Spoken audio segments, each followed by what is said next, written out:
Shalom and welcome to another interview here at B'nai Jacob Synagogue.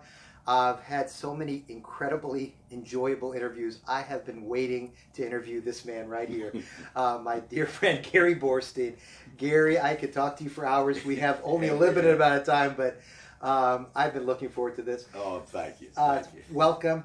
Tell us a little bit about B'nai Jacob, your recollections of B'nai Jacob Synagogue. Well, I have 7 full decades behind me. I'm into my 8th decade. The shul's been part of my life from the second I was born. Literally, it was built in 1948. I was born in 48.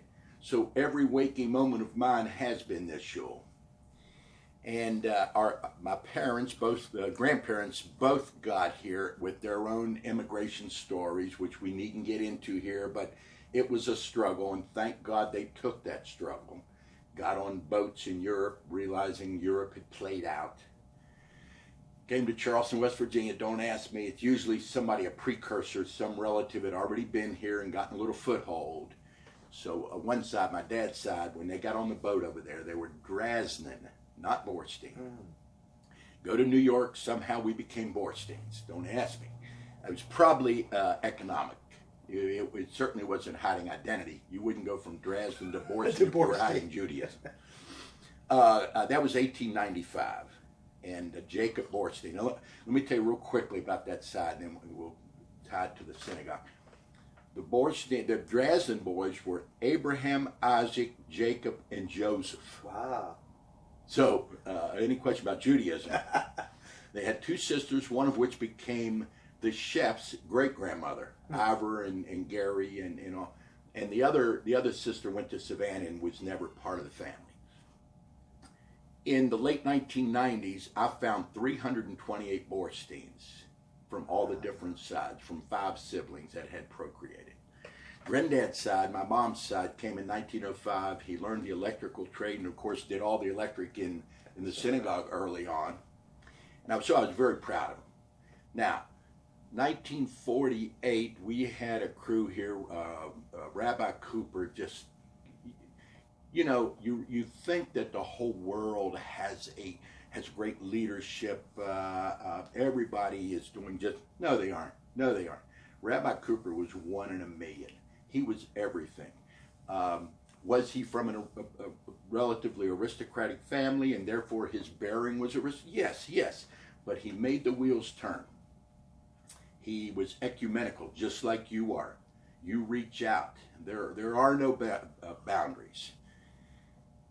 To carry that theme on, Charleston Church Recreation, which was part of my whole youth, which, as far as I'm concerned, was part of my sanity of youth.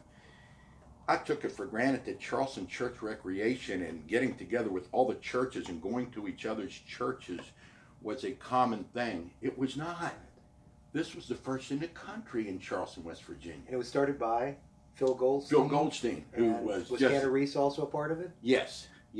They were both very athletically oriented people. Very bright men, but understood just like Gordon Gee at WVU now. He understands the academics and the athletic end. Phil Goldstein he was an icon. I mean, this guy, you gave him a project, it was going to get done. Now, some people might get upset with some of his methods. It was his way or the road, but my dad died young. Lost him when I was 11 years old. That room right here, that gym, and upstairs the Hebrew classes, which I had 6 years of, not 4 like they do now. Did you spend a lot of time there, or were you kicked out? No, I got kicked out a lot. Reverend Samuels would kick me out quite often. I was a bit vociferous. This will be in the unplugged interview. We'll talk about those another time. But this room here, I happened to be blessed. I was athletic. I'd lost my dad. I'm quite social. It was everything. I knew all the families. I knew all their kids, and I was in the baby boom years. So we had high population. So there was really a lot of tentacles that went out. To this day, I hear from people from all over the course who are starting to drop out. I've lost at least 4 to maybe 5 of the contemporaries of my age exactly, and then of course around my age. But Charleston, West Virginia, what it has meant to Judaism, and this synagogue particularly, there's micro and macro. You know, there's what your life is right here, and then there's the big picture of life. This community here has been a lifeblood to so many people in such a positive way, and we're seen in such a positive manner by all the different denominations. And you have really carried it on to the nth degree.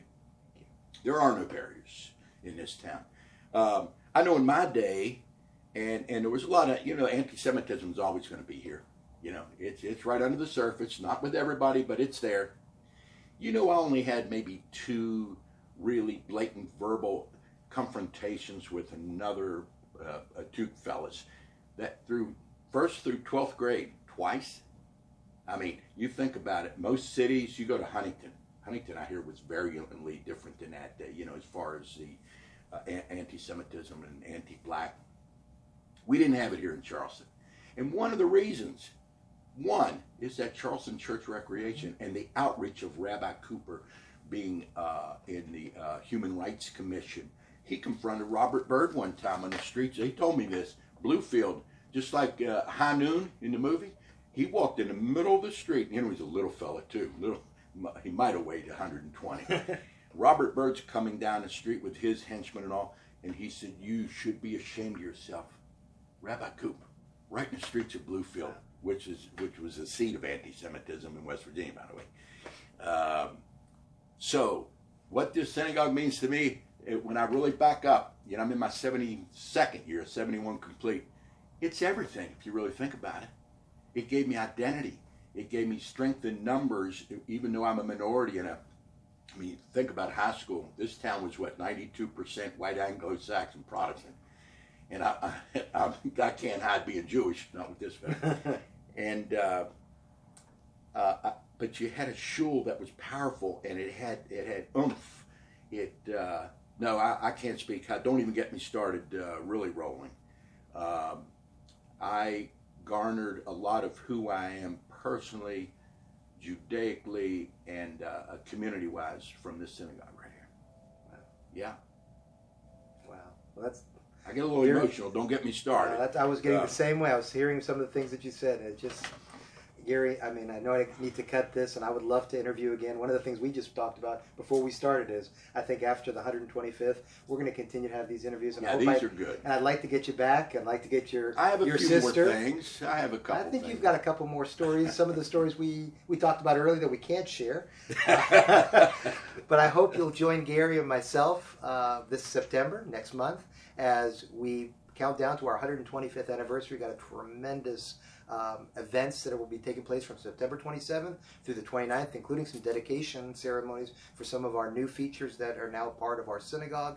So we hope you'll join Gary, myself, and on behalf of Gary, thank you for joining me today. Thank you for having me here. And I wish you a good morning, a good afternoon, or a good evening, wherever you're watching this, and shalom.